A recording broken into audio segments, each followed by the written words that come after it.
Well, good evening. We're in Jacksonville in Mixon Town, which is really prone to flooding because even during an afternoon storm, McCoy Creek here can overflow onto the street. Now, we went around the neighborhood and spoke to several neighbors who said that they're not preparing with sandbags, but they will be laying low when Elsa comes to town.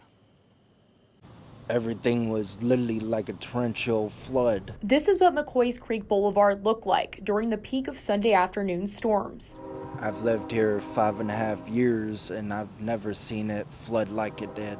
And I've seen a puppy that day, Sunday, actually drown in the water. Bo Vanaken says the recent floods outside his doorway have convinced him to stay home while Elsa passes through. There was actually somebody recently that was pulled from a vehicle right on McCoy Creek. The city of Jacksonville just began the McCoy Creek Restoration Project last month, which is supposed to mitigate the chronic flooding on the street and in the neighborhood.